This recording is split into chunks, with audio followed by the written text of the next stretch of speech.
السلام علیکم ورحمۃ اللہ وبرکاتہ۔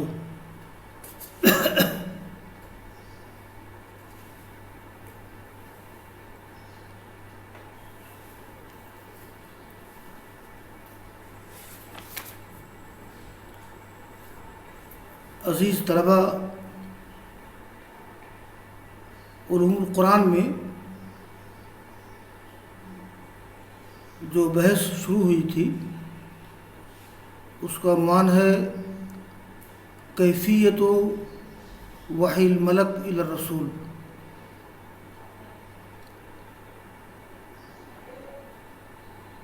کتاب کے مصنف نے ذکر کیا تھا کہ اللہ تعالیٰ کا اپنے انبیاء کی طرف وحی کرنا یا تو بلا واسطہ ہو یا بواسطے فرشتے وحی ہو۔ بلا واسطہ وحی کرنے کی بحث پوری ہو چکی ہے، اور بواسطے فرشتے وحی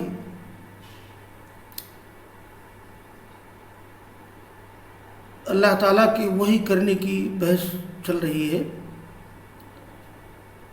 بتایا گیا تھا کہ فرشتے وحی کے واسطہ سے اللہ تعالیٰ جو وحی کرتا ہے اپنے پیغمبر کی طرف، تو اس کی دو حالتیں ہیں۔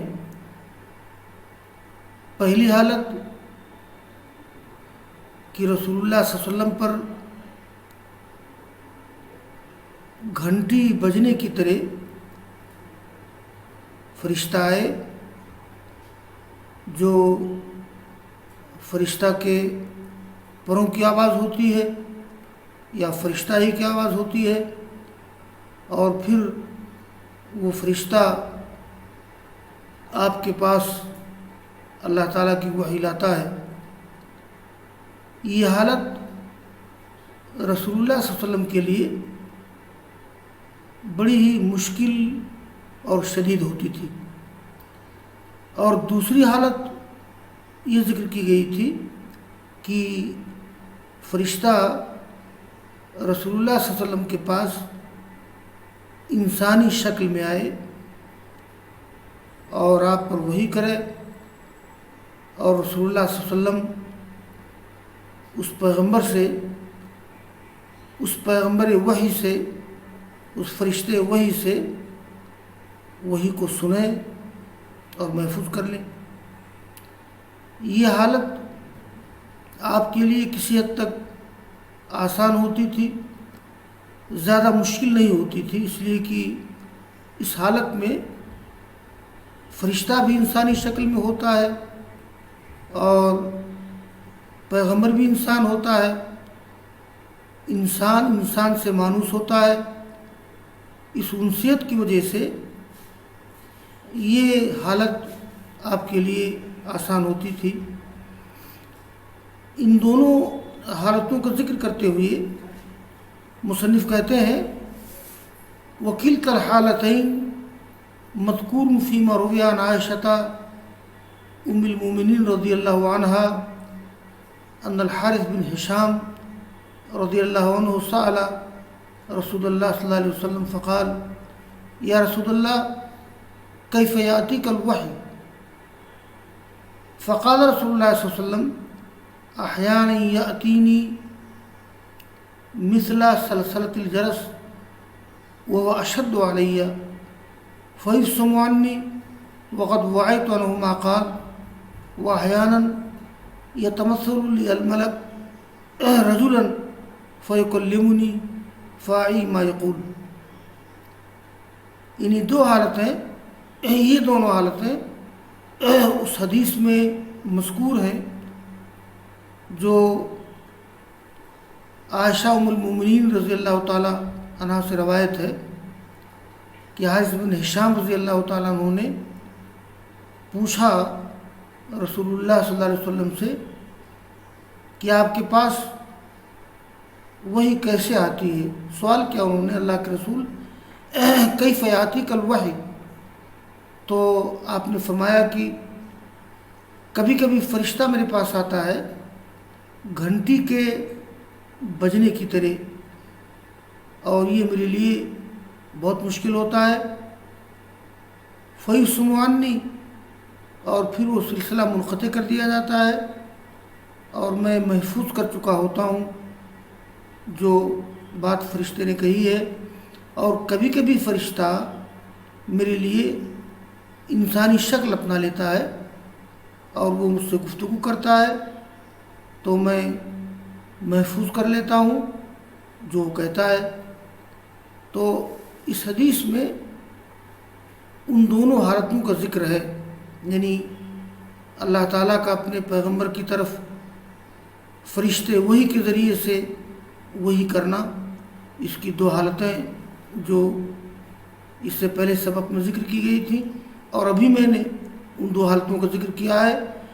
یہ دونوں حالات عائشہ رضی اللہ تعالیٰ عنہ کی روایت میں موجود ہیں۔ عائشہ کی روایت کے الفاظ یہ ہیں: وروت عائشہ رضی اللہ عنہ ما کان یصیب رسول اللہ صلی اللہ علیہ وسلم من شدۃ فقالت ولقد رأیتہ ينزل علیہ الوحی فی اليوم الشدید البرد فیفصم عنہ وإن جبینہ لا يتفسد عرقا۔ یہ روایت جامع صحیح بخاری کی ہے۔ عائشہ روایت کرتی ہیں کہ عائشہ نے بیان کیا رسول اللہ صلی اللہ علیہ وسلم کی اس شدت کو جو آپ کو لاحق ہوتی تھی، یا رسول اللہ صلی اللہ علیہ وسلم جس شدت سے دوچار ہوتے تھے۔ عائشہ کہتی ہیں میں نے آپ کو دیکھا ہے، آپ پر وہی نازل ہوتی تھی سخت ٹھنڈک کے دن میں، اور پھر وہ سلسلہ منقطع ہو جاتا تھا وحی کا،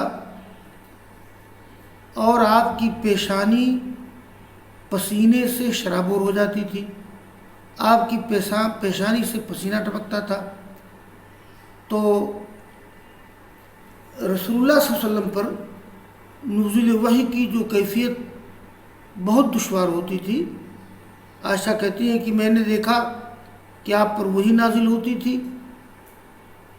ٹھنڈ کا سخت موسم ہوتا تھا، لیکن پھر بھی نزول وحی کے ختم ہونے کے بعد آپ کی پیشانی سے پسینہ ٹپکنے لگتا تھا۔ مصنف کہتے ہیں والحالتان هم القسم الثالث من اقسام التکمیل الالہی المشار الیہ فی الآیہ وما کان للبشر ان یکلمہ اللہ الا وحیا او من وراء حجاب او یرسل رسولا فیوحی باذنہ ما یشاء انہ علی حکیم۔ یعنی یہ دونوں حالتیں یہ تیسری قسم میں شامل ہیں، اللہ تعالیٰ کے کلام کرنے کی اقسام میں سے، جس کی طرف اس آیت میں اشارہ کیا گیا ہے۔ یہ قرآن کی آیت سورہ شورا کی ہے، آیت نمبر 51 کی کسی انسان کے بس کی بات نہیں کہ اللہ تعالیٰ اس سے کلام کرے مگر تین طرح سے: بذریعہ وحی، یا پردے کے آڑ سے، یا رسول بھیجے، نمائندہ بھیجے، اور وہ اللہ تعالیٰ کی اجازت سے اللہ تعالیٰ جو چاہے وہ فرشتہ وحی کرتا ہے، یا اللہ تعالیٰ اپنی اجازت سے جو چاہتا ہے وہی کرتا ہے، وہی بھیجتا ہے۔ اللہ تعالیٰ بلند حکمت والا ہے۔ تو دیکھیے اس میں تکلیم الہی کی تین قسمیں ذکر کی گئی ہیں: وحی پردے کے آڑ سے، یا رسول بھیج کر کے، فرشتہ اور نمائندہ بھیج کر کے، اور پھر اللہ تعالیٰ اپنے حکم سے جو چاہتا ہے وہی کرتا ہے۔ تو ان 3 قسموں میں یہ جو دونوں حالتیں ذکر کی گئی ہیں کہ فرشتے وحی کو بھیج کر کے، فرشتے وحی کے واسطے سے اللہ تعالیٰ وحی کرتا ہے، تو یہ تیسری قسم ہے۔ اور بذریعہ وحی بھیجنا یعنی بغیر واسطہ کے، یہ مستقل قسم ہے یا پردے کی آڑ سے۔ آگے مصنف ایک بات کہتے ہیں، اما النفس فی الروح ای القلب فقد ذکر فی قول رسول اللہ صلی اللہ علیہ وسلم ان روح القدس نفث فی روحی انه لن تموت نفس حتى تستكمل رزقها وجلها فاتقوا الله واجملوا في الطلب۔ یہ روایت ابو نعیم اصفہانی نے حلیۃ الاولیاء میں ذکر کیا ہے، اس کی سند صحیح ہے۔ یعنی اللہ تعالیٰ کبھی پیغمبر کے دل میں پھونک مارتا ہے، یعنی وہی ڈالتا ہے، تو دل میں کوئی بات ڈالنا، اس کا تذکرہ کیا گیا ہے رسول اللہ صلی اللہ علیہ وسلم کی حدیث میں۔ آپ نے فرمایا ہے کہ بے شک روح القدس نے، روح القدس یہ جبرائیل کا نام ہے، بے شک روح القدس نے میرے دل میں یہ بات ڈالی کہ کوئی شخص، کوئی نفس مرے گا نہیں یہاں تک کہ مرنے سے پہلے وہ اپنی روزی پوری کر لے گا، اپنی مدت پوری کر لے گا۔ یعنی ہر شخص کے لیے دنیا میں جو روزی مقدر ہے وہ روزی کھا لے گا وہ، اور جو ہر شخص کی موت کا ٹائم مقرر ہے اس موت کے ٹائم کو پورا کر لے گا وہ، تب مرے گا۔ تو اے لوگوں، اللہ سے ڈرو اور اس سے اچھی طرح سے مانگو، اچھی طرح سے طلب کرو۔ اللہ تعالیٰ سے ڈرنا چاہیے اور اچھے انداز میں اس سے طلب کرنا چاہیے، اس لیے کہ کہا گیا ہے نا، جو مانگنے کا طریقہ ہے اس طرح مانگو، جو مانگنے کا طریقہ ہے اس طرح مانگو، در کریم سے سائل کو کیا نہیں ملتا۔ تو اس میں نصف رو کا ذکر ہے، والحدیث لا يدل علی انہ حالت مستقلہ، حدیث یہ نہیں بتا رہی ہے کہ یہ مستقل حالت ہے، بلکہ اس حدیث میں اس بات کا احتمال ہے کہ فَيَحْتَمِلُ أَن يَرْجِعَ إِلَى إِحْدَى الْحَالَتَيْنِ الْمَذْكُورَتَيْنِ فِي حدیث عائشہ۔ اس حدیث میں اس بات کا احتمال ہے کہ یہ حدیث لوٹے مذکورہ دونوں حالتوں میں سے کسی ایک حالت کی طرف، جو عائشہ کی حدیث میں مذکور ہے کہ فرشتہ آپ کے پاس آتا گھنٹی کے بجنے کی طرح اور آپ کے دل میں ڈالتا، یا فرشتہ آپ کے لیے انسانی شکل اپنا لیتا اور آپ کے دل میں بات ڈالتا۔ ربما کانت، ایک بات مصنف اور کہتے ہیں کہ یہ دل میں بات ڈالنے والی جو بات ہے، تو قرآن کریم کے علاوہ بھی اللہ تعالیٰ نے اپنے پیغمبر کے دل میں بہت سی باتیں ڈالی ہیں۔ احادیث کا پورا ذخیرہ احادیث قدسی کے علاوہ اسی قسم کی ہے کہ جیسا کہ اللہ نے فرمایا ہے وَمَا يَنْطِقُ عَنِ الْهَوَىٰ وَمَا يَنْطِقُ عَنِ الْهَوَىٰ إِنْ هُوَ إِلَّا وَحْيٌ يُوحَىٰ، پیغمبر اپنے من سے اور اپنے طور پر نہیں بولتا ہے خود بخود، بلکہ اللہ تعالیٰ وہ بولتا ہے وہی الہی کے ذریعہ جو اللہ تعالیٰ وہی کرتا ہے۔ البتہ رسول اللہ صلی اللہ علیہ وسلم بعض دنیاوی امور کے معاملے میں بغیر وحی کے بولتے تھے، اور اس کی حیثیت شرعی حجت کی نہیں ہوتی ہے۔ جیسے میں مثال ذکر کر دوں رسول اللہ صلی اللہ علیہ وسلم مدینہ میں آئے تو لوگ مدینہ میں تعبیر نخل کرتے تھے.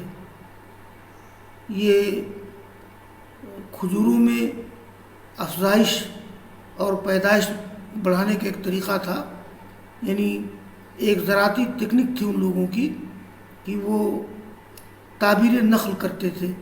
یعنی جو مادہ کھجور ہوتی تھی اس کے اوپر کی شاخ کو کاٹ کر کے، شگوفہ کو کاٹ کر کے اس میں نر کھجور کا عرق ٹپکاتے تھے، اور ان کا خیال یہ تھا کہ اس سے پیدائش بڑھ جائے گی. تو رسول اللہ صلی اللہ علیہ وسلم نے صحابہ کرام سے کہا کہ ایسا نہ کرو، کیا حرج ہے؟ آپ کو بڑا اٹپٹا سا لگا، عجیب سا لگا. تو لوگوں نے 1 سال نہیں کیا تو کھجور کی پیدائش کم ہوئی. تو آپ نے دوسرے سال کہا کہ ایسا ہے، تم کرو جیسے کہ کرتے تھے. انتم عالم بامور دنیا کو، تم اپنی دنیا کے معاملات کو بہتر جانتے ہو. تو میں اس کر رہا تھا کہ اللہ تعالیٰ کا نبی کے دل میں بات ڈالنا یہ جو ہے قرآن کریم کے علاوہ میں بھی ہوتا تھا. وربما كانت حالت نفس فيما سوى القرآن الکریم، اور کبھی کبھی دل میں بات ڈالنے کی حالت قرآن کریم کے علاوہ میں ہوتی تھی. تو خلاصہ یہ ہے آج کے سبق کا کہ اللہ تعالیٰ کا فرشتوں کی طرف وحی کرنا، اس کی 2 حالت تھی. ایک فرشتے کا رسول کی طرف وحی کرنا، اس کی 2 حالت تھی. ایک تو یہ ہے کہ فرشتہ گھنٹی بجنے کی شکل کی آواز کی شکل میں آئے، اور یہ آپ کے لیے وہ شدید ہوتی تھی. اور دوسرا طریقہ یہ کہ فرشتہ انسانی شکل اپنا لے اور پھر آپ کے دل میں بات ڈالے، آپ پر وحی کرے، آپ اس کو محفوظ کر لیں. تو اس کا تذکرہ مصنف نے عائشہ رضی اللہ تعالیٰ عنہ سے مروی حدیث کی روشنی میں کیا ہے، اور یہ بھی ذکر کیا انہوں نے کہ سورہ شورا کی آیت نمبر 51 میں جو وحی کی 3 قسمیں ذکر کی گئی ہیں کہ اللہ تعالیٰ اپنے پیغمبر کی طرف جو پیغام بھیجتا ہے بذریعہ وحی یا پردے کی آڑ سے یا نمائندہ اپنا بھیج کر کے، تو اوصل رسول فیوحی بإذنہ ما یشاء انہ علی حکیم. یہ جو تیسری قسم ہے، اس تیسری قسم میں وہ دونوں حالتیں سمٹ آتی ہیں. یعنی بواسطے فرشتے وحی اللہ تعالیٰ کا اپنے پیغمبر کی طرف وحی کرنا. تو یہ یہاں بات مکمل ہو گئی، اور انشاءاللہ اس کے بعد پھر جو ہے یہ وحی پر کچھ شبہات ہیں اسلام دشمنوں کے، مستشرقین کے، یہودیوں کے، ان شبہات کا تذکرہ انشاءاللہ بعد میں کیا جائے گا اور ان کا ازالہ کیا جائے گا. وآخر دعوانا ان الحمد للہ رب العالمین.